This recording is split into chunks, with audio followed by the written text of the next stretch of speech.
Let us start the lecture number 3 of thermochem, and this will be the last lecture of thermochemistry. Okay, so अभी हमें एक नई enthalpy पढ़नी है। Last हमने पढ़ा था आई गेस बॉन्ड एनर्जी, हमने पढ़ा था बॉन्ड एनर्जी, और अभी हमें पढ़नी है लास्ट एक different enthalpy, that is enthalpy of neutralization. आज हम जितने भी इंथैल्पीज पढ़ने वाले हैं ये भी बहुत इंपॉर्टेंट है। इंथैल्पी ऑफ न्यूट्रलाइजेशन उनमें से एक है। इंथैल्पी ऑफ न्यूट्रलाइजेशन उनमें से एक है। So enthalpy of neutralisation, sir when is Q reversible is equals to delta H. Q reversible delta H को हम बेटा जब वो कर रहे थे ना, फेस ट्रांसफॉर्मेशन कर रहे थे एट इट्स मेल्टिंग पॉइंट या बॉइलिंग पॉइंट, एट इक्विलिब्रियम जब हम कर रहे थे फेस ट्रांसफॉर्मेशन, तब हम क्यू रिवर्सिबल को लिख पा रहे थे delta H, because during that phase transformation we are maintaining the equilibrium, है ना, we are maintaining the equilibrium, and since we are maintaining the equilibrium it means the process should be at equilibrium, the change should be at equilibrium। जो change होगा वो equilibrium को maintain करते हुए change होना चाहिए, इसलिए उसको एक रिवर्सिबल प्रोसेस मान रहे थे, तो क्यू रिवर्सिबल को हम डेल्टा एच लिख पा रहे थे। तो वो जब आप फेस ट्रांसफॉर्मेशन कराते हो सिर्फ उस समय क्यू रिवर्सिबल डेल्टा एच के बराबर होता है। ओके, तो अभी मैं इसको पहले पढ़ा लेता हूं फिर मैं बता दूंगा।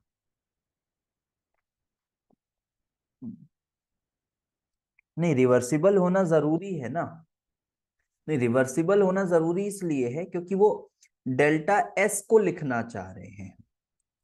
अगर हम डेल्टा एस को लिखना चाह रहे हैं तब हम क्यू रिवर्सिबल को ही सब्स्टिट्यूट करना पड़ेगा ना, इसलिए वहां पे वो पूछ रहा है। डेल्टा एस को क्यू रिवर्सिबल लिखते हैं तो डेल्टा एस के लिए क्यू रिवर्सिबल होना जरूरी है। हाँ, क्यू को डेल्टा एच लिखने के लिए सिर्फ कांस्टेंट प्रेशर हो तो चलेगा, उसके लिए चलेगा, बट पूरा लिखने के लिए हमें वो करना पड़ेगा। तो इंथैल्पी ऑफ न्यूट्रलाइजेशन अगर हम बात करें तो इसका डेफिनेशन थोड़ा ध्यान से देखें। It is delta H when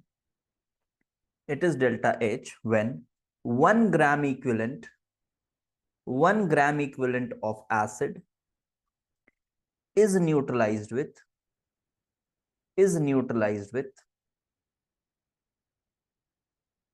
1 gram equivalent of acid is neutralized with 1 gram equivalent of base to form salt and water,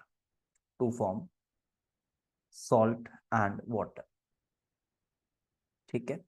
तो ऑब्वियसली जो इंथैल्पी ऑफ न्यूट्रलाइजेशन है ये हमेशा एक एक्सोथर्मिक प्रोसेस होगा, ये हमेशा एक एक्सोथर्मिक प्रोसेस होगा, ठीक है। This will be exothermic for sure, ये हमेशा एक एक्सोथर्मिक प्रोसेस होगा। अब यहां पर मैंने 1 ग्राम इक्विवेलेंट लिखा है ना, 1 मोल नहीं लिखा है, इस बात को आप समझिए। 1 ग्राम इक्विवेलेंट लिखा है, 1 मोल नहीं लिखा है।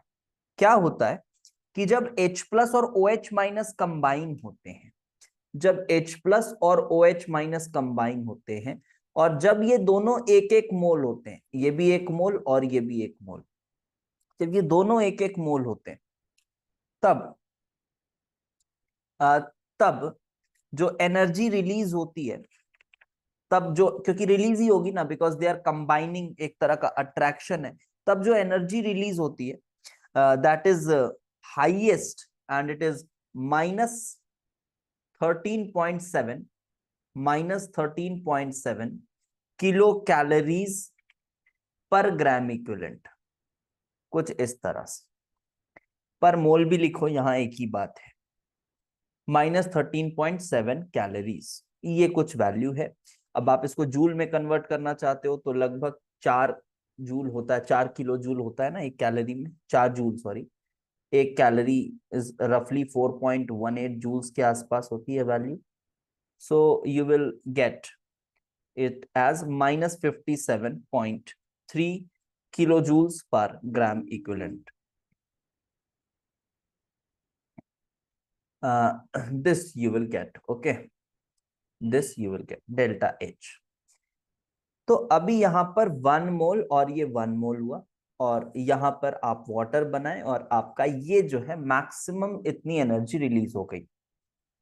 तो कोई भी स्ट्रॉन्ग एसिड और बेस का पेयर अगर आप लेते हो, for any strong acid base pair, for any strong acid strong base pair, कोई भी स्ट्रॉन्ग एसिड स्ट्रॉन्ग बेस का अगर आप पेयर लेते हो, तब जो एनर्जी रिलीज होगी वो हमेशा कितनी होगी, डेल्टा एच न्यूट्रलाइजेशन हमेशा कितना होगा, -13.7 किलो कैलोरीज पर ग्राम इक्विवेलेंट, इतना ही होगा।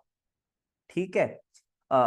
अभी देखो हमने बेटा यहाँ पर 1 ग्राम इक्विवेलेंट क्यों लिखा है, 1 मोल इसलिए नहीं लिखा है क्योंकि अगर पॉलीप्रोटिक एसिड है तब वो ज्यादा H+ देगा, है ना, ज्यादा H+ देगा। कुछ इस तरह से सपोज करो आप ले रहे हो, मान लो H2SO4 और आप ले रहे हो कैल्शियम हाइड्रोक्साइड, मान के चलो कि ये दोनों ही कंप्लीटली डिसोसिएट होते हैं।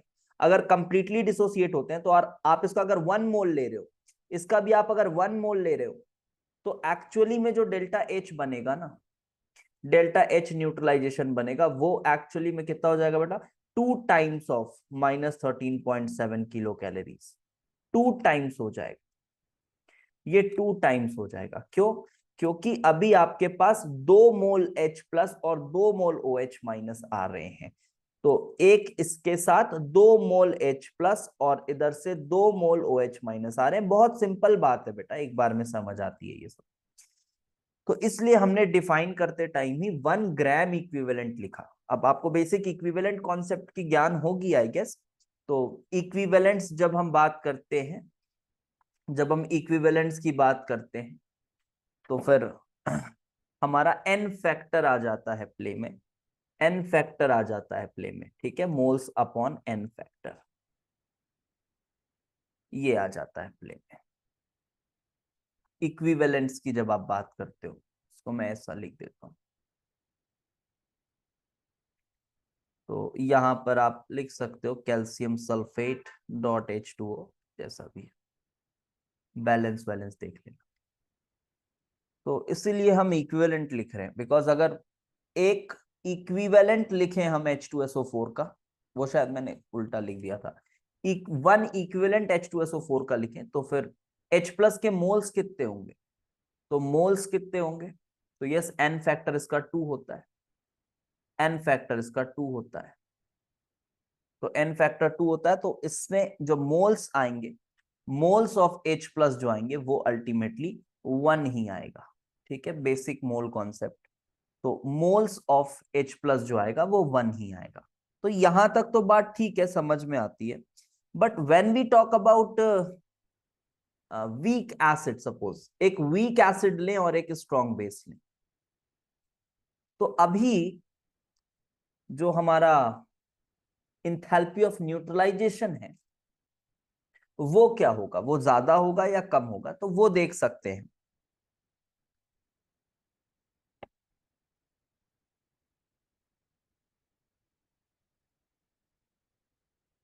2 मोल H+ आएगा ना, कहां पे,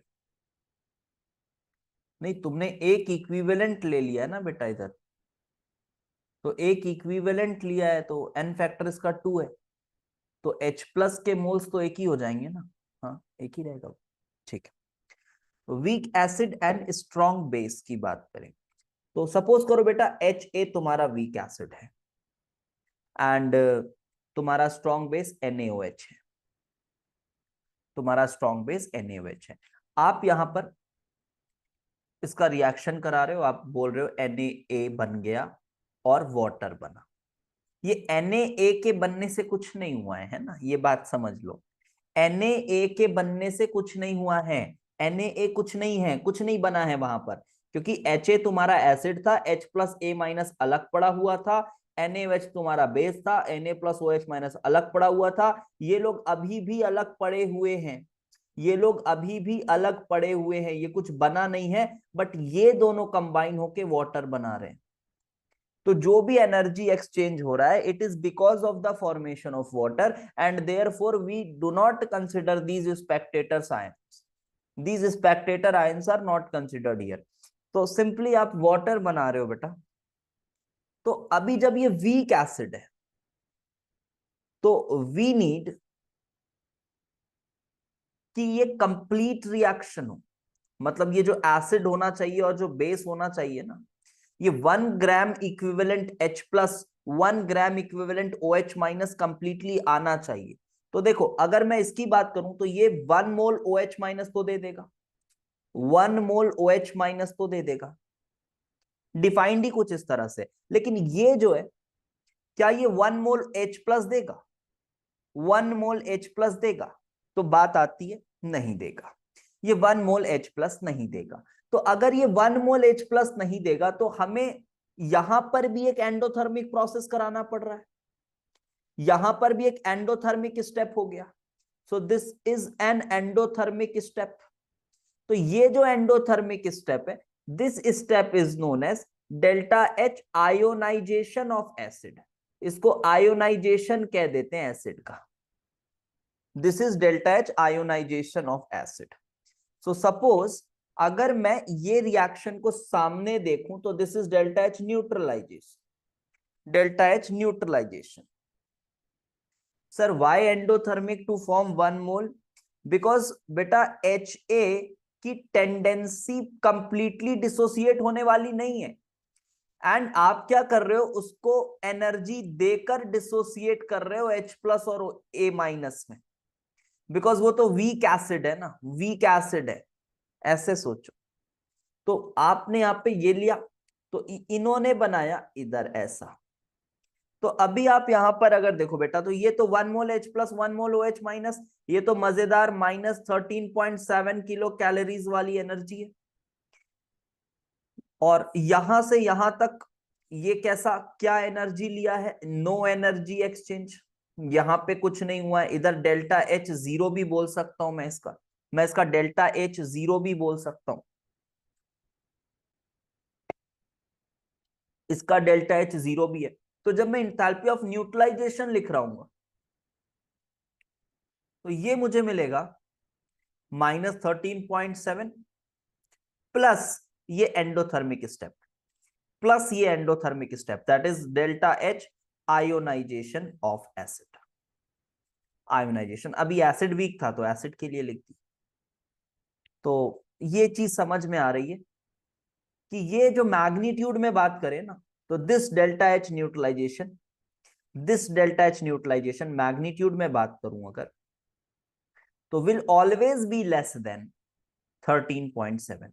इसके साथ तो अग्री करते हो गया, it will always be less than 13.7, yes given that kilo calories per mole में या पर ग्राम इक्विवेलेंट में हम बात कर रहे हैं। तो इस तरह से आपको समझना है, ये हमेशा कम होगा। क्यों कम हुआ? क्योंकि ये एक पॉजिटिव एनर्जी इधर आ गई, इधर एक पॉजिटिव एनर्जी आ गई। In case of both weak acids and bases, वो अंडरस्टूड है, बहुत क्लियरली अंडरस्टूड है। अगर वीक एसिड और वीक बेस होगा, क्लियरली अंडरस्टूड है बेटा कि HA और BOH, हम न्यूट्रलाइजेशन रिएक्शन लिख रहे हैं तो 1 मोल वाटर बनाना जरूरी है। तो 1 मोल वाटर हमने बनाया, 1 मोल वाटर हमने बनाया, एंड देन इधर लिखा BA का कोई काम नहीं है, कुछ बन नहीं रहा है, वो जैसा आयन था पड़ा हुआ वैसा ही अभी भी पड़ा हुआ है, कुछ बना नहीं है नया। ये बात समझना होगा आपको। Sir what if delta H ionization greater than 13.7? होता नहीं है उतना ज्यादा कभी, ठीक है, होता नहीं है, बट हाइपोथेटिकली अगर बोला अगर कि वो है उससे बड़ा, तब फिर डेल्टा H न्यूट्रलाइजेशन आप बोल सकते हो एंडोथर्मिक हो जाएगा, बट वो हाइपोथेटिकल है, इतनी बड़ी वैल्यू डेल्टा H आयोनाइजेशन की नहीं होती है। लेकिन अगर मान लो ऐसा हाइपोथेटिकल क्वेश्चन बना के दे दिया कि suppose this acid needs this much energy for complete ionization, तो बात अलग है, बट नहीं होता रियली में ऐसा, ठीक है। तो HA plus BOH forms this. तो अब यहां पर बेटा ये भी वीक है, तो इसे भी हमें H प्लस और A माइनस में तोड़ने के लिए डेल्टा H आयोनाइजेशन लगेगा एसिड का। अब इधर भी वो लगेगा B प्लस और OH माइनस में तोड़ने के लिए, यहां भी लगेगा। और फिर Ba तो चलो कोई काम का नहीं है, और ये लोग मिलकर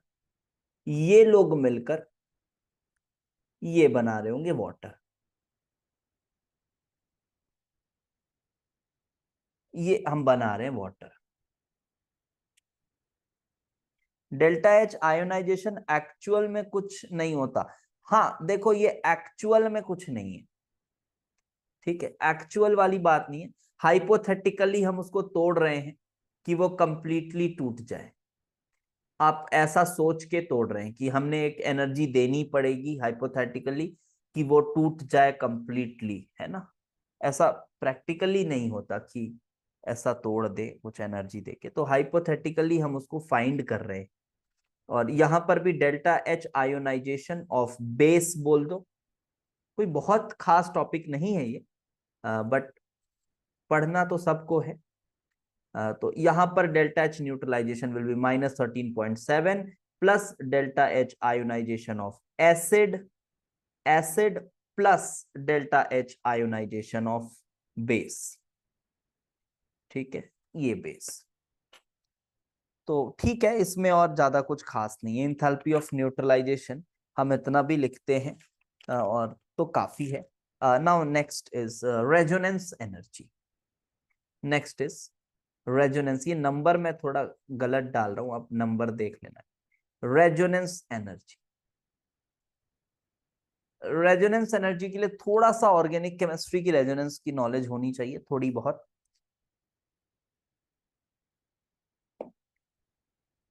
क्या है रेजोनेंस एनर्जी, देखिए सिंपली अगर मैं बताऊं, अभी मैं बहुत ऑर्गेनिक में नहीं घुसूंगा इसमें, बिकॉज अभी फिजिकल केमिस्ट्री के हिसाब से देखते हैं रेजोनेंस एनर्जी को।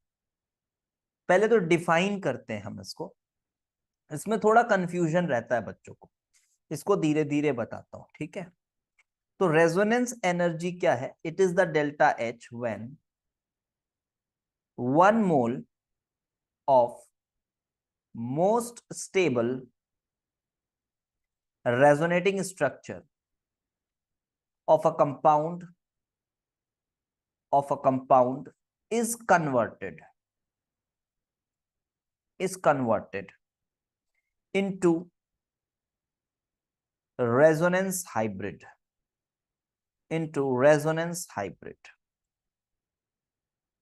मतलब सपोज करो मैं बेंजीन का एग्जांपल लेता हूं, तो बेंजीन का ये है मोस्ट स्टेबल रेजोनेटिंग स्ट्रक्चर, दो ही रेजोनेटिंग स्ट्रक्चर है उसके, और इसको मैं कन्वर्ट करा रहा हूं उसके हाइब्रिड में लाइक दिस, ये उसका हाइब्रिड है। तो इस प्रोसेस में जो एनर्जी एक्सचेंज हुई है उसको मैं कह रहा हूं रेजोनेंस एनर्जी, अच्छा मुझे ये बताओ, ये रेजोनेंस एनर्जी पॉजिटिव होगी कि नेगेटिव होगी? इसको इसमें कन्वर्ट की, जल्दी से बता दो।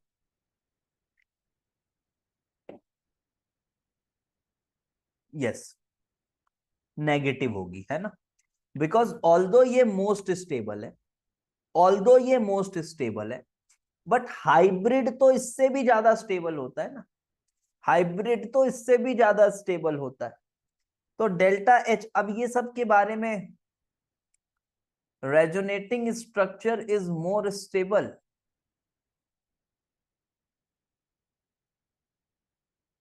हाँ हाइब्रिड ऐसा बोलो ना, हाँ। तो resonance energy negative because you are converting a stable resonating structure to a to a more stable resonance hybrid। अब यहां पर आप ये समझिए कि ये वाला जो स्ट्रक्चर है, ये जो हमने बनाया, ये हाइपोथेटिकल है पूरी तरह से, इसका रियल एग्जिस्टेंस नहीं है। बट ये जो आपके पास बेंजीन है, दिस इज रियल बेंजीन, मतलब अगर आपके पास ऐसा कंटेनर में बेंजीन रखा हुआ है लिक्विड, तो आपको वो बेंजीन का स्ट्रक्चर कैसे इमेजिन करना है? ऐसे इमेजिन करना है, ना कि ऐसे। This is not the benzene that you have actually taken, this is the benzene. ये रेजोनेंस का कॉन्सेप्ट है। कुछ बच्चे पूछ रहे हैं सर रेजोनेंस कैसे होता है, तो बेटा शायद आपने नहीं पढ़ी है, आप रेजोनेंस पढ़ें तो थोड़ा समझ आएगा। अभी रेजोनेंस यहाँ पे नहीं पढ़ाएंगे, ठीक है ना। आप थोड़ा रेजोनेंस देखें फिर इसको देखिएगा तो समझ में आ जाएगा, तब आपको समझ में आएगा।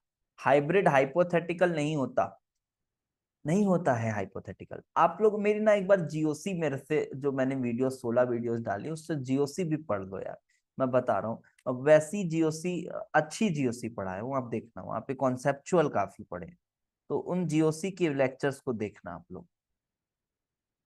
जीओसी से स्वाद आ गया, अच्छा देख लियो तुम लोग ना, चलो बढ़िया है। तो बेटा देखो, हाइब्रिड जो है ना, it is actually how we should imagine a molecule.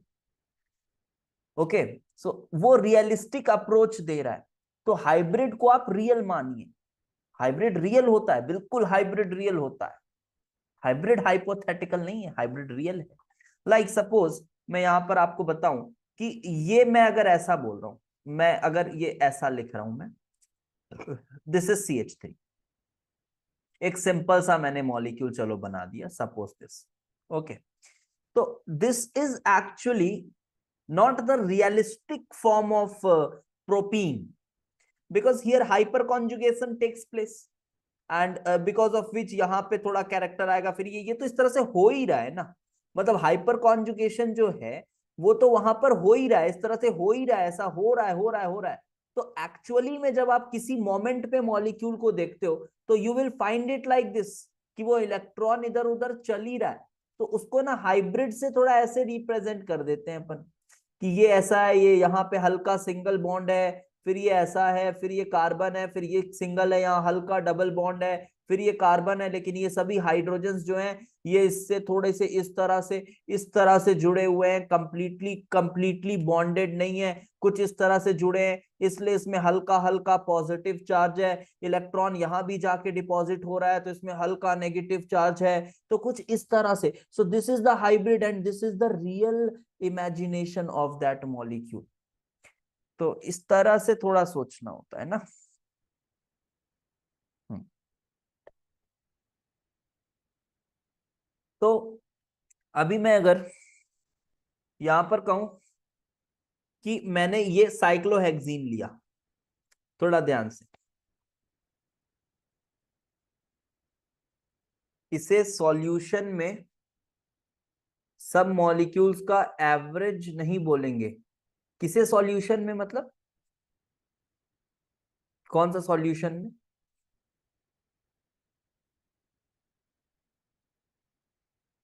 Propene. नहीं, सभी मॉलिक्यूल का एवरेज। हाँ तो रियल में वैसे ही, तो मतलब आप अगर इसको ऐसे इमेजिन करते हो तभी आप इसकी प्रॉपर्टीज को अच्छे से एक्सप्लेन कर पाओगे ना। तो इसलिए इसको रियल स्ट्रक्चर मान लेते हैं। हाँ एवरेज हो चाहे जो हो, एवरेज हो या जो हो, ठीक है, एवरेज भी है, मानते हैं एवरेज है। अब सिंस ये सभी इक्वली कंट्रीब्यूटिंग नहीं होते हैं हाइपर कॉन्जुगेटिंग स्ट्रक्चर्स और ये जो रियल स्ट्रक्चर है, तो हो सकता है यहाँ पे एक कैरेक्टर एग्जैक्टली डबल बॉन्ड वाला ना हो, थोड़ा सा ज्यादा हो, इसको कैलकुलेट कर पाना अभी पॉसिबल नहीं है। बोलने का मतलब है कि जो हाइब्रिड होता है वो रियल मॉलिक्यूल है, वो रियल मॉलिक्यूल है। This is cyclohexene suppose, and cyclohexene with hydrogen, मैंने हाइड्रोजिनेट कराया। साइक्लोहेक्सीन को हाइड्रोजिनेट कराना संभव है, हाँ संभव है। मैंने हाइड्रोजिनेट कराया, रियल रिएक्शन था, मैंने एंथैल्पी चेक की और ये देखा मैंने x किलो जूल पर मोल आया। ठीक है, x किलो जूल पर मोल आया। अब उसके बाद क्या किया मैंने, मैंने देखी बेंजीन, मैंने देखी बेंजीन। अभी मैंने हाइपोथेटिकली ये लिया और मैं क्या एक्सपेक्ट कर रहा था, मैं एक्सपेक्ट ये कर रहा था यहाँ एक बॉन्ड टूटा है तो x निकला है, तो यहां पर अगर ये वाला बॉन्ड टूटा होगा, ये 3 बॉन्ड टूटे होंगे तो 3 मोल लगा होगा ये H2, तो 3 बॉन्ड टूटे होंगे तो डेल्टा H जो होगा वो होगा 3x kilo joule per mole. This is what I was expecting. But ये जो मॉलिक्यूल है, is it real? Is it real? No, it is not real. This is cyclo, this is cyclohex 1,3,5 triene you can say. Okay, this is not real. तो यहां पर आपके पास 3x kilo joule energy release हो रही है, but जब मैं actual में कराता हूं, मानो मैंने इससे ये लिया, मैंने ये एक्चुअल में ये लिखा benzene, this is my benzene, और फिर मैंने बेंजीन का कराया हाइड्रोजिनेशन, मैंने बेंजीन का कराया हाइड्रोजिनेशन, और इसके हाइड्रोजिनेशन से भी ये बन रहा है, ठीक है, इसके हाइड्रोजिनेशन से भी ये बन रहा है. So what is this? This is enthalpy of hydrogenation of, enthalpy of hydrogenation of benzene. Okay, this is enthalpy of hydrogenation of benzene, C6H6. तो अभी अब क्या बात करें हम यहाँ पे, बिकॉज देखो बेटा ये 3x, x तुम्हारा नोन है, x नोन है, और ये तो 3x है, इसमें गलती नहीं है, ये तो ठीक है 3x है, हाइपोथेटिकली 3x है ये. और ये कौन सी एनर्जी है, ये देखो ये कौन सी एनर्जी है, this is resonance energy, this is resonance energy. Yes, so this is resonance energy, and therefore we will say, फिर वैसे ही आप घुमाओ इस तरह से तो क्या पाओगे, आप पाओगे this 3x is actually equal to resonance energy, and this is hydrogenation, and hydrogenation is also a kind of negative होता है हाइड्रोजिनेशन, बिकॉज आप पाई बॉन्ड तोड़कर दो CH के सिग्मा बॉन्ड्स बना रहे हो, तो नेगेटिव ही होता है ये, plus enthalpy of hydrogenation of C6H6. और ये रिएक्शन आप रियल परफॉर्म कर सकते हो, रियल परफॉर्म कर सकते हो ये रिएक्शन, जी हाँ, तो इसका आपने रियली परफॉर्म किया, उसके बाद ये x भी आपको रियल पता था, ये भी आपको रियल पता था, बस हो गया काम. तो वो भी रियल पता है और ये भी रियल पता है, तो इस तरह से हमने देखी कि रेजोनेंस एनर्जी कितनी है बेंजीन की. तो बेंजीन की रेजोनेंस एनर्जी आई 3x, अब ये उधर जाके माइनस हो गया है, जो भी है minus delta H hydrogenation of C6H6, ये रेजोनेंस एनर्जी है. तो ये ऑब्वियसली नेगेटिव आएगी, और ये नेगेटिव होने का मतलब क्या है कि बेंजीन जो है वो रेजोनेंस की वजह से थोड़ा एक्स्ट्रा स्टेबलाइज हो जा रहा है, एक्स्ट्रा स्टेबलाइज हो जा रहा है. अब इसके डेटाज वेटाज लेके हम ऑर्गेनिक में ज्यादा अच्छे से पढ़ते हैं, जहां हम रेजोनेंस एनर्जी, देखना जीओसी के लेक्चर में रेजोनेंस एनर्जी भी मैंने 5वें या 6वें लेक्चर में अच्छे से डेटा के साथ समझाई है. अभी हम वो नहीं कर रहे हैं, बिकॉज हमारा अभी मोटिव एंथैल्पीज पढ़ना है, तो मैंने आपको ये एंथैल्पी बता दी, एंड आई होप आपको रेजोनेंस एनर्जी होती क्या है ये समझ में आ गई होगी बात. रेजोनेंस एनर्जी,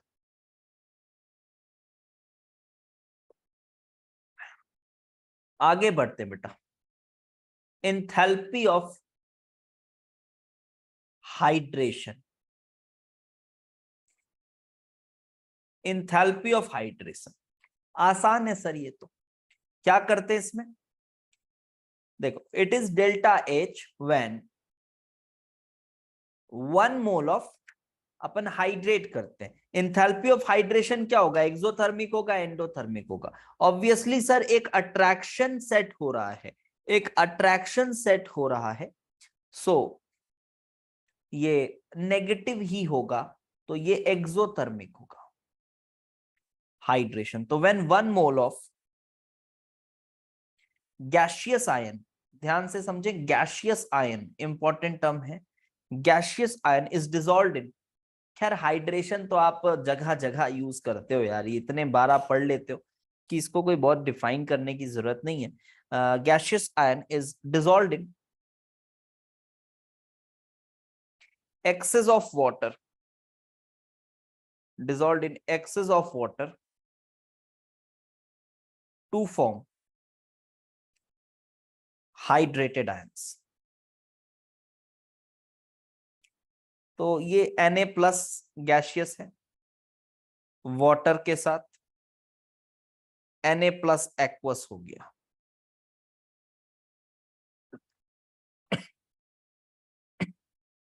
Na प्लस है, बस यही वाटर का अट्रैक्शन, डेल्टा माइनस, ये वाटर का डेल्टा माइनस। इसी तरह से बहुत सारे वाटर मॉलिक्यूल्स आप इमेजिन कर लीजिए, सबके डेल्टा माइनस से एक अट्रैक्शन सेट हुआ हर तरफ से, और इससे एनर्जी रिलीज हुई, and that is called delta H hydration, which is negative.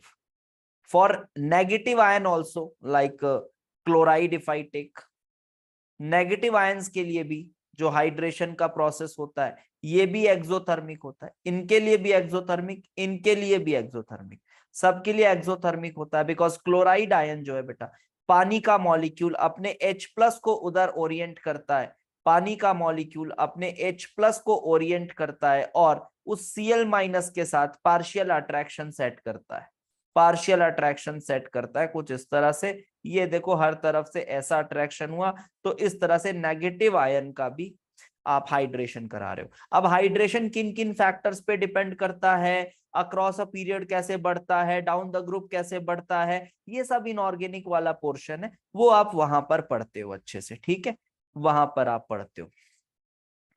Sir how many water molecules पर आयन ईच, हाँ इट इज नॉट फिक्स्ड कि कितने वाटर के मॉलिक्यूल्स हैं। For hydration it is not fixed, it is just excess water में आप dissolve कर रहे हो, it can never be counted. Okay, it is counted in the when you have solids का hydration, solids का hydration भी चलो मैं लिख देता हूं, पूछ रहे हो तो for crystalline solid suppose if I say, वहां पर आप बोल सकते हो ना, वो भी एक तरह का हाइड्रेशन ही कहलाता है। for crystalline solids like you have copper sulphate और वो 5 मॉलिक्यूल्स को लेता है, तो क्रिस्टलाइन सॉलिड्स जैसे ये सॉलिड है, आपने पानी डाली है and 5 water molecules liquid and it will be CuSO4.5H2O, ये सॉलिड। तो यहां पर भी आप इसको हाइड्रेशन ही बोलेंगे, यहां पर भी आप इसको हाइड्रेशन ही बोलेंगे, delta H hydration, and it will be negative. But यहां पर वाटर के कितने मॉलिक्यूल्स लगे हुए हैं ये बता पाना संभव नहीं है, ये बता पाना संभव नहीं है। So this is enthalpy of hydration and enthalpy of solution. Enthalpy of solution, दोनों में एक छोटा सा फर्क है, इस फर्क पर जेई मेंस वेंस में बहुत क्वेश्चन आते हैं, ठीक है। दोनों में छोटा सा फर्क है। enthalpy of solution, enthalpy of solution, it is delta H when 1 mole of a compound, 1 mole of a compound, it may be solid, it may be liquid, it may be gas, कुछ भी हो सकता है। 1 mole of compound is there. When 1 mole of compound is dissolved in excess water, is dissolved in excess water, is dissolved in excess water to form aqueous solution, to form aqueous solution, to form aqueous solution। और ये बताओ मेरे को तुम लोगों की inorganic की तैयारी कैसी चल रही है, 23 वाले बच्चे, इनऑर्गेनिक कैसा चल रहा है, हो गया है बढ़िया से कुछ,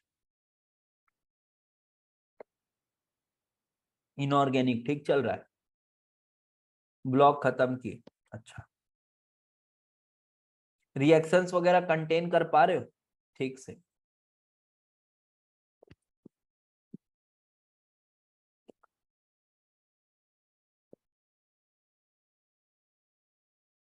ठीक है,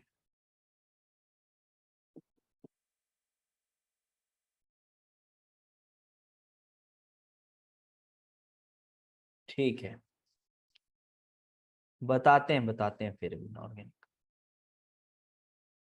वो पार्ट ही है जो लास्ट में थोड़ा परेशान करता है बच्चों को हर साल, क्योंकि फिजिकल केमिस्ट्री ऐसी है ना, साल भर आप पढ़ते हैं ठीक से, तो साल भर पढ़ते हैं तो एक बार कॉन्सेप्ट दिमाग में चला जाता है ना, तो फिर परेशानी नहीं होती उतनी, फिर क्वेश्चन वोश्चन बनाते हो तो समझ में आ जाता है। ये तो कॉन्सेप्ट का गेम, वो थोड़ा सा परेशान करता है, पैनिक भी होते हैं बच्चे उसको लेकर, बताते हैं उसको।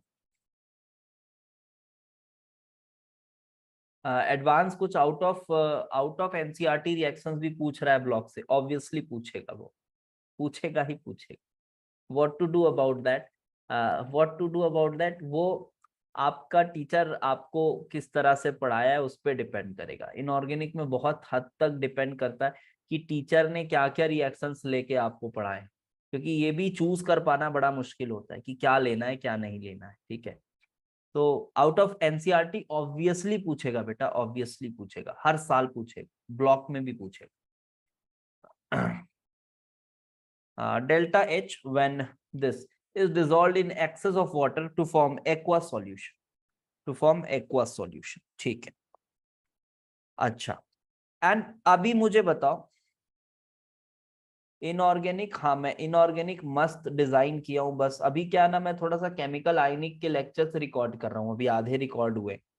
मैं सोच रहा हूँ वो भी पूरा मैं प्रोवाइड कर दूं ये आपको 23 वाले बच्चों को जो नहीं कर पाए थे इलेक्ट्रो और वो, क्योंकि 2 चैप्टर करेंगे, 2 चैप्टर 3 चैप्टर नहीं करेंगे, तो वो मैं करके फिर उसके लाइव इनऑर्गेनिक की मैंने बहुत अच्छी रिएक्शन की आपको सीरीज बनाई है, वो मैं लाइव क्लासेस में कराऊंगा, बट क्योंकि उसमें थोड़ा इंटरेक्शन भी जरूरत है मुझे, तो वो लाइव क्लासेस में कराऊंगा। बहुत अच्छी सीरीज बनाई है रिएक्शन की, मतलब ऐसी सीरीज है कि आप सब कुछ छोड़ छाड़ के उतना कर लो, बस ऐसा वाला सीरीज बनाया हूँ कि सब कुछ छोड़ छाड़ के अरे यार चलो इतना बस कर लो, इतना जितना लिखा देंगे क्लास में उसी उसी को पढ़ाएंगे और बस उतना बस कर लो, ऐसा वाला सीरीज, क्योंकि यही रिक्वायर्ड रहता है ना लास्ट में। इधर उधर भटक रहे हैं सर, इधर ये पढ़ रहे हैं उधर वो पढ़ रहे हैं, क्या क्या पढ़ ले नहीं समझ आ रहा है, उतना बस पढ़ लो और 99% चांसेस हैं उसमें से ही रहेंगे क्वेश्चंस। 100% श्योरिटी के साथ कोई नहीं कह सकता, ठीक है। और 1 महीने के कोर्स में तो फिर और भी थोड़ा कम हो जाता है, बट कोशिश इसी तरह से किया गया है कि पूरा कवर करा जाए। चलो, व्हेन 1 मोल ऑफ कंपाउंड, मार्च में ही करेंगे, हाँ मार्च में ही करेंगे, मार्च में ही करेंगे।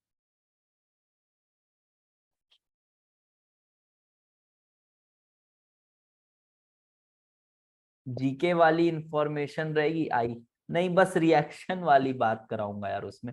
अब वो फिर आयोनाइजेशन एनर्जी और वो ट्रेंड वगैरह भी करने लग जाएंगे बेटा, तो फिर वो बहुत लंबा हो जाएगा ना कोर्स, फिर तो फिर हो नहीं पाएगा वो। मैं रिएक्शंस और एनालिसिस, सॉल्ट एनालिसिस और रिएजेंट वाली पूरी चीजें हम करने की कोशिश करेंगे।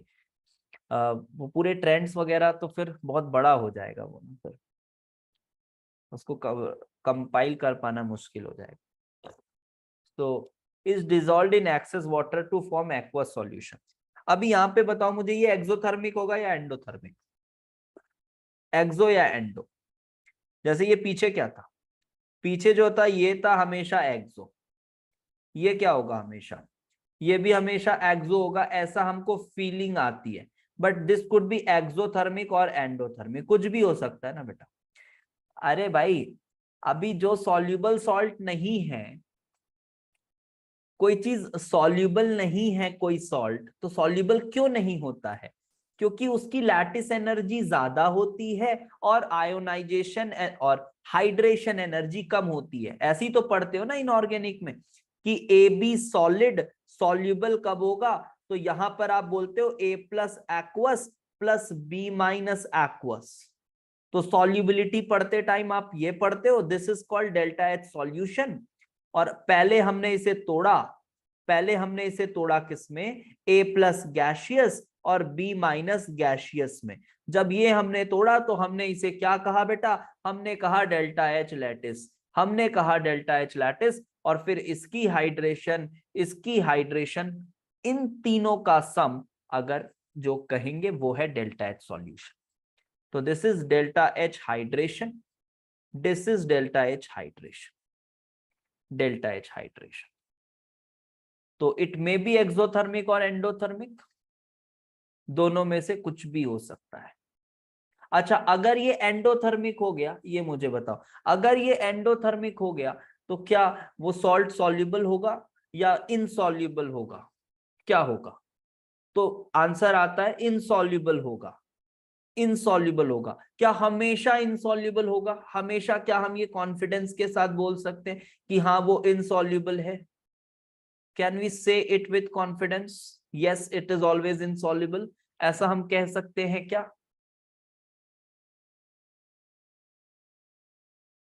यस, हाँ, हम हमेशा नहीं कह सकते, because again again yes, yes, good Ved, correct answer, because actually it is not delta H, but in most of the cases delta H works, but in few cases, abhi I am not going to discuss those cases, but delta S वाला factor भी काम करता है, हो सकता है ये positive हो, लेकिन हम थोड़ा सा टेम्परेचर बढ़ाएं तो वो सॉल्युबल हो जाता है। Have you heard about silver acetate? याद है वो example, silver acetate? Yes, silver acetate is insoluble in cold water, but when you heat it, it becomes soluble, because वो डेल्टा एस वाला फैक्टर बढ़ रहा होगा। Yes, lead halides, yes, lead halides भी वैसे ही हैं, वो भी उसी के अंदर आते हैं।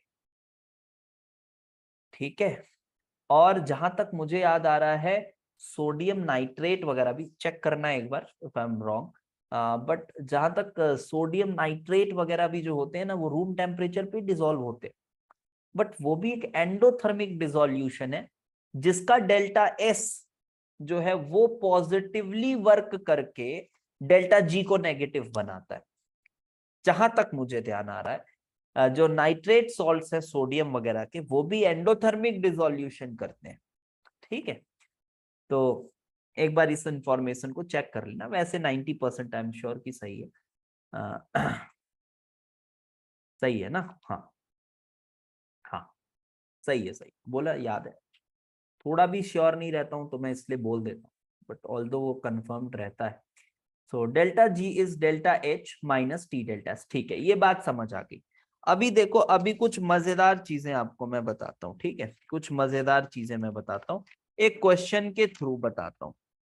अभी ये थोड़ा सा स्पेशल मोमेंट आया। ठीक है, चलो, तो अभी तो क्वेश्चन बहुत simple question, simple is simple question, बिल्कुल ठीक है।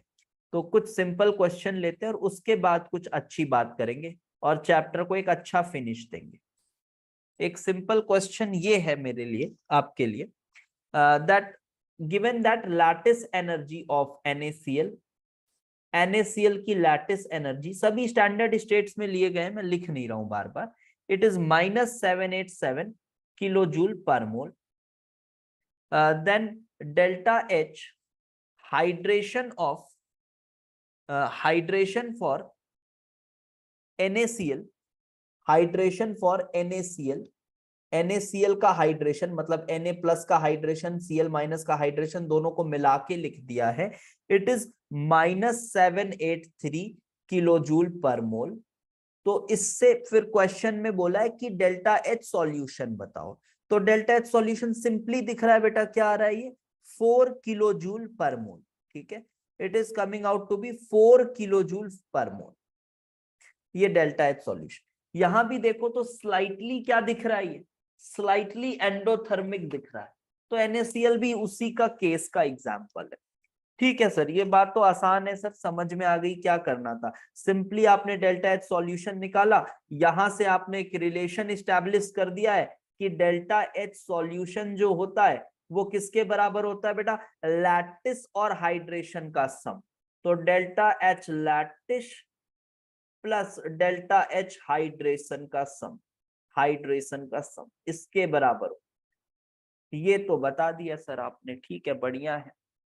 बट अभी एक क्वेश्चन और इसी से मिलता जुलता, ठीक है, एक क्वेश्चन और इसी से मिलता जुलता, आपको कुछ इंफॉर्मेशन दिया हुआ है, आपको कुछ इंफॉर्मेशन दिया हुआ है, and you have to calculate again the same thing, delta H solution for NaCl, and you have been given these things.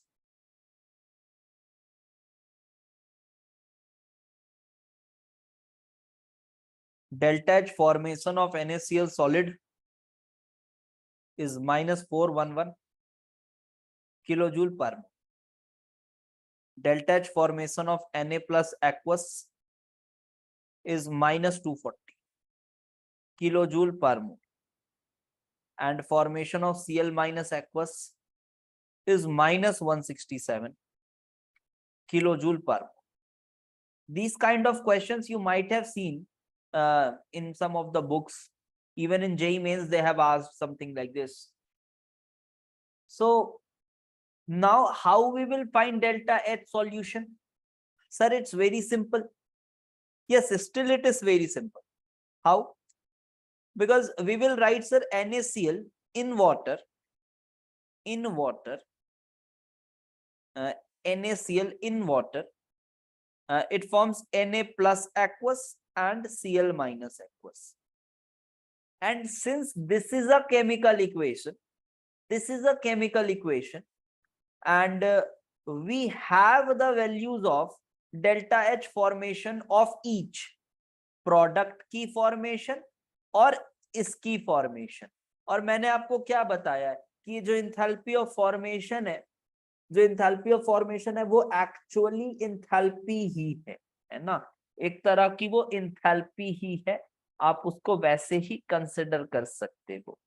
So sir delta H solution will be simply इसकी formation minus इसकी formation. this तीनों दिया हुआ है.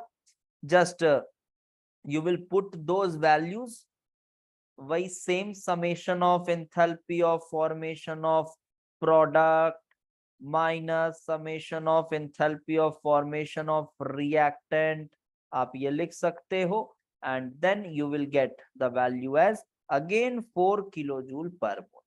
But sir इसमें क्या खास था? ये तो बहुत सिंपल दो सवाल थे. इसमें खास ये बात है बेटा, कि इस क्वेश्चन को देखने के बाद ना मेरे मन में एक सवाल आता है. क्या है वो सवाल? वो जो सवाल है मेरे मन में, वो ये है. ये जब मैंने भी इस तरह के क्वेश्चंस देखे, तो मुझे जब मैं पहली बार जब मैं पढ़ रहा होऊंगा, तो मेरे भी मन में ये ख्याल आया कि यार ये बात थोड़ी सी डाइजेस्ट नहीं हुई मेरे को. क्योंकि अगर मुझे लिखना है enthalpy of formation of Na+, मतलब ये जो enthalpy of formation of ions की बात है ना, ये थोड़ा सा समझ के बाहर सी लगती है. बिकॉज सपोज मैंने बेटा आपको कहा enthalpy of formation of H+ लिखना है, तो चलो बाय डेफिनेशन हम लिखने जाएं तो क्या होगा? ये बाय डेफिनेशन अगर हम लिखने जाएं तो how we will write it? Will you be writing it like this कि सर H+ है तो उसका स्टैंडर्ड ले लेंगे, H2 ले लेंगे, H2 से H+ बनेगा, इधर हाफ लगा देंगे, लेकिन फिर भी यहाँ पर एक इलेक्ट्रॉन लगाना पड़ेगा. तो is it right? Is it following exactly the enthalpy of formation of H+? Is it exactly following that? No, नहीं कर रहा है फॉलो. ये तो इलेक्ट्रॉन आ गया यार. क्योंकि as per the definitions you should get the thing of which you are finding the enthalpy of formation. जिसका enthalpy of formation निकाल रहे हो वही बनना चाहिए. बट यहां तो वो नहीं बन रहा, उसके साथ साथ इलेक्ट्रॉन भी लिख रहे हो, आप लिख तो रहे हो ना. तो ये चीज थोड़ा सा डाइजेस्ट नहीं होती है कि ये क्या है. तो anyone any idea about this कि ये कैसे आता है? एक्वस नहीं, एक्वस में भी चलो ठीक है, एक्वस भी मानो, तो वो कैसे आता है? Electron is taken by chlorine.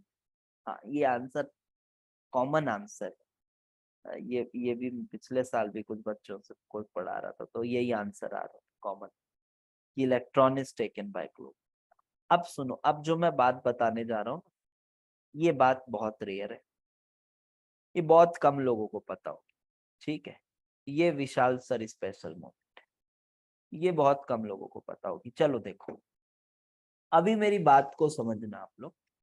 जैसे कि मैं बात करता हूं, सपोज करो मुझे इंथैल्पी ऑफ फॉर्मेशन चाहिए, सपोज H+ एक्वस, इसी की बात करते हैं, सबसे स्टैंडर्ड आयन है, इसी की बात करते हैं. तो बात यही आती है कि अगर मैं इसको इस तरह से लिख रहा हूं ना, हाफ H2, वाटर डाला मैंने और वाटर डाल के इसको मैंने H प्लस प्लस इलेक्ट्रॉन लिखा, so this is not done.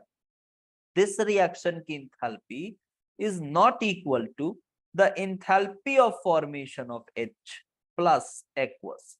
This is not same as this because electron has also been formed. अब आपको ये लग रहा है कि यार इलेक्ट्रॉन क्लोरीन ले लेगा, वो छोड़ो ना, कौन क्या कर लेगा। अरे भाई बाय डेफिनेशन मुझे एक इक्वेशन चाहिए, सिंपल सी बात। हम कोई रियलिस्टिक बात तो कर नहीं रहे हैं इस चैप्टर में, है ना, आधी बातें तो हाइपोथेटिकल हैं, तो आपको उस एंगल से सोचना पड़ेगा। So now look what we will do, हम कुछ ऐसा करते हैं, क्या हमें ये पता है बताओ, half H2 gaseous plus half Cl2 gaseous, ये तो मैंने आपको बताया हुआ है, दिस इज HCl गैसियस का फॉर्मेशन, HCl गैसियस का फॉर्मेशन, यस। इसकी वैल्यू पता है क्या? हाँ सर ये पता है, पता भी नहीं भी है तो निकाल ली जा सकती है, कोई बड़ी बात नहीं है, ठीक है। तो ये नोन है, दिस इज नोन। अच्छा अच्छा सर ये पता है क्या सर, HCl गैसियस को यदि मैंने पानी में डाला इन वाटर, तो ये H plus aqueous plus Cl minus aqueous, sir ये पता है क्या? ये पता है क्या सर? हाँ सर पता है। HCl का इंथैल्पी ऑफ सॉल्यूशन भी बोल सकता हूं मैं, enthalpy of solution of HCl कह सकते हैं, enthalpy of solution of HCl ऐसा बोल सकते हो आप। तो ये भी पता है, ये भी पता है, ठीक है, ये भी पता है। नाउ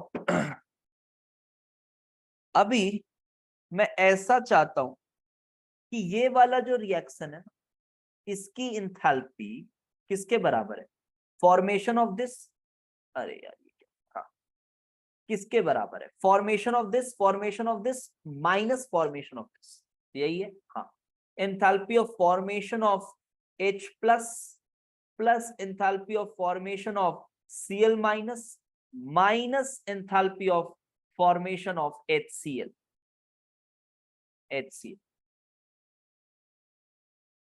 ठीक है, ये इसके बराबर है, ये इसके बराबर है। तो अभी ये नोन है, हाँ सर ये नोन है, ये नोन है, हाँ सर ये भी नोन है। क्या इन दोनों में कुछ नोन है? क्या इन दोनों में कुछ नोन है? तो आंसर है सर नहीं, कहां से नोन होगा सर, उसके लिए तो इक्वेशन ही नहीं पता है हमें क्या है, कहां से आएगा ये, इसका तो कोई इक्वेशन ही नहीं पता है। तो सुनिए मेरी बात को, ये एक, हाँ वेद समझ गया, वेद समझ गया, जी हाँ, अब आप केमिस्ट्री के नेचर को समझ चुके हैं। हम यहाँ पे इसको zero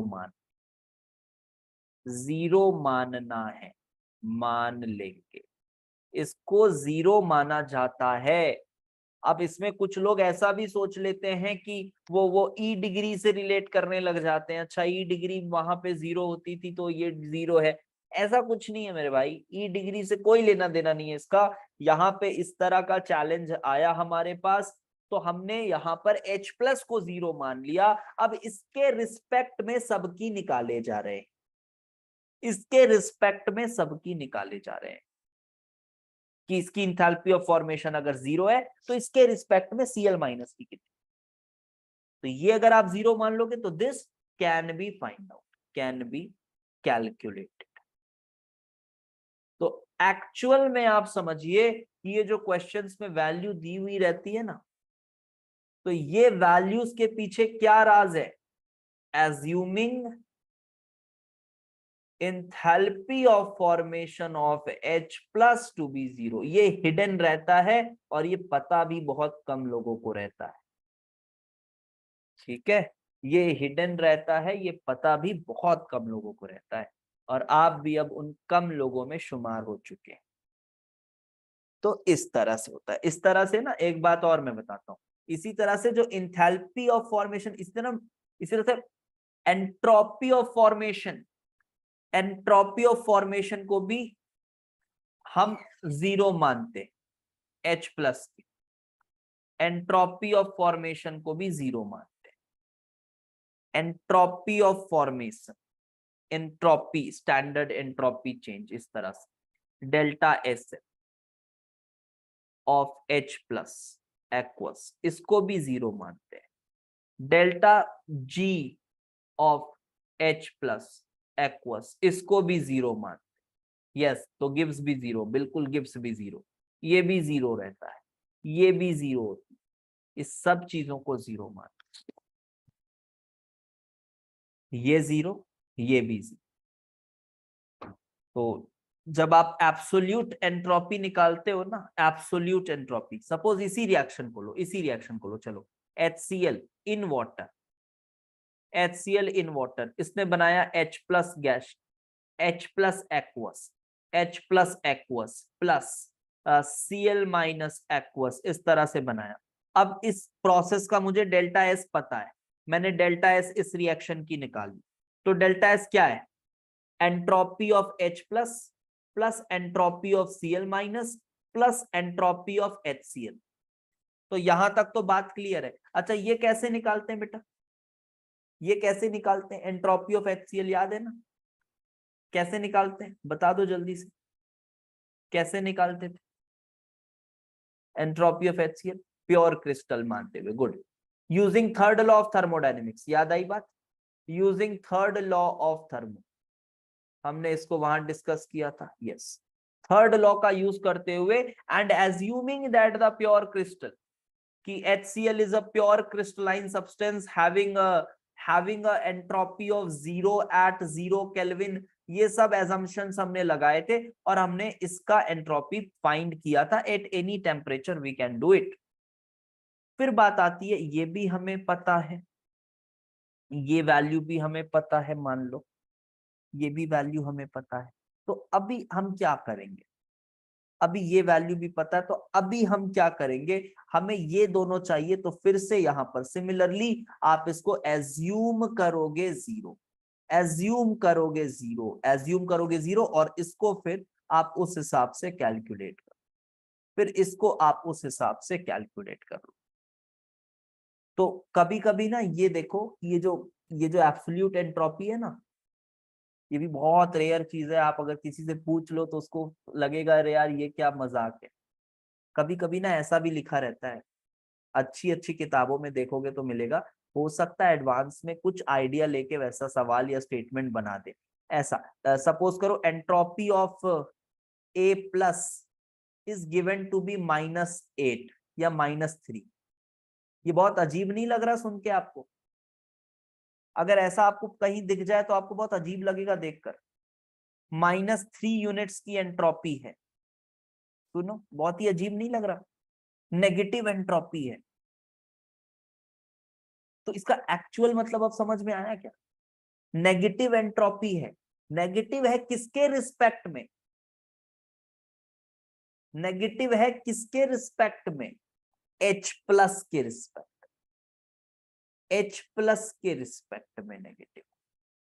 yes, it is negative with respect to H plus, H plus के रिस्पेक्ट में ये नेगेटिव है। डेल्टा एस आर कैसे निकलता है सर? डेल्टा एस आर निकालने के लिए आसान है बेटा, आप इसी रिएक्शन का वो कर सकते हो ना, दूसरे किसी प्रोसेस से आप निकाल सकते हो। मैं बता दे रहा हूं सोच के, क्योंकि डेल्टा एस आर अगर यहां नहीं निकलेगा तो फिर आपका वो दूसरा पता कर पाना मुश्किल है। डेल्टा एस आर अगर नहीं पता होगा तो फिर ये निकाल पाना ही मुश्किल है।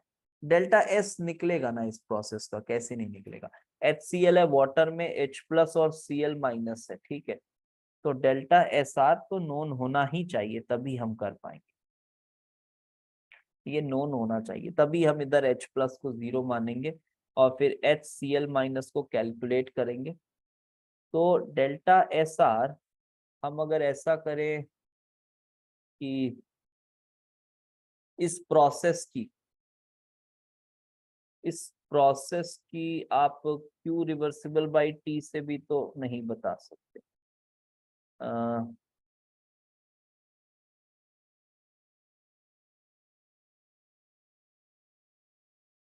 ऐसा कर सकते हैं इसमें ना, हाँ ऐसा हम कर सकते हैं। लुक, अभी स्टैंडर्ड कंडीशंस पे निकाल रहे हैं, तो डेल्टा जी डिग्री को हम, हाँ वेद ठीक बोले हो, अभी तो ठीक बोल रहे हो, डेल्टा जी डिग्री को minus R T L N के इक्विलिब्रियम से निकाल लें, इस प्रोसेस की माइनस आर टी के इक्विलिब्रियम से निकाल लें, और फिर डेल्टा एच तो नोन ही है क्योंकि ये एक्चुअल प्रोसेस है ना, डेल्टा एच डिग्री तो नोन ही है, तो फिर delta G degree is equal to delta H minus T delta S से इसको कैलकुलेट कर लें। ये तो बिल्कुल कैलकुलेटेबल है, तो ये पता नहीं रहेगा ना तो ये फिर कर ही नहीं पाएंगे, तो वो पता होगा, 1 मिनट सोचने में लगता है, वो पता होगा। तो जब भी if there is NaCl in presence of HCl, then to find both entropies, नहीं वो कैलकुलेशन बढ़ाएगा बेटा, मैं उस डायरेक्शन में नहीं जा रहा हूँ। आप ये बोलना चाह रहे हो शायद कि NaCl in presence of HCl, 2-3 ions को मिला दे रहे हो, उससे कुछ मतलब नहीं है, वो कैलकुलेशन को बढ़ाएगा। अभी मेन हम कॉन्सेप्ट को सीखना चाह रहे हैं, तो थोड़ा कॉन्सेप्ट को देखें। 2-3 आयंस, 2-3 कंपाउंड्स को मिलाकर फिर वो ऐड वैड करेंगे इधर उधर से, वो इरेलेवेंट है, कोई मतलब नहीं। मुझे ये बताओ, मैं थोड़ा इधर से भटक जाऊंगा नहीं तो, मुझे ये बताओ कि ये माइनस अगर है तो हम क्या बोलेंगे? इसका मतलब क्या हम ये नहीं बोले, क्या ये स्टेटमेंट बोलना मेरा ठीक होगा कि those ions which have negative absolute entropies, जिनकी नेगेटिव एब्सोल्यूट एंट्रोपीज हैं, आर मोर ऑर्डर्ड या लेस रैंडम देन H+। ये स्टेटमेंट सही होगा? समझ पा रहे हो? They will be more ordered और less random than H+। Yes, are more ordered or less random than H+। ये कुछ ऐसी बात। So these are something about the ions। ये मैंने आयंस के लिए कुछ बताया, और इस तरह से थर्मोकेमिस्ट्री भी हमारी खत्म होती। इन दिस वे हमने थर्मोकेमिस्ट्री भी खत्म किया। So this is the end of thermodynamics as well as thermochemistry. I hope आपको बढ़िया से चीजें समझ आई होंगी और अब कोई भी डाउट नहीं रहा होगा regarding each and every concepts. इधर उधर हर तरफ से अगर आप टटोल के देखो तो अब आप फिगर आउट करो अगर कोई डाउट रहता है तो, क्योंकि अब हम चैप्टर ये कंप्लीट कर चुके हैं, तो अभी डाउट नहीं होगा, सब चीजें कनेक्ट हो गई होंगी दिमाग में ठीक से। लेकिन फिर भी अगर डाउट रहता है तो अभी एक क्वेश्चन वाली क्लास में करा दूंगा, जिसमें कुछ मैं अच्छे टफ क्वेश्चंस कराऊंगा आपको थर्मोडायनेमिक्स और थर्मोकेमिस्ट्री के मिला जुला के। और भी अगर डाउट वाउट रहता है तो एक मैं डाउट डिस्कशन भी कर लूंगा आप लोगों के साथ, ठीक है? अदरवाइज ये चैप्टर हमारा जो है खत्म हो चुका है। This much is enough, more than enough. आप इतना अच्छे से पढ़ लें, ये बहुत होगा आपके लिए फॉर जेईई एडवांस्ड, ठीक है?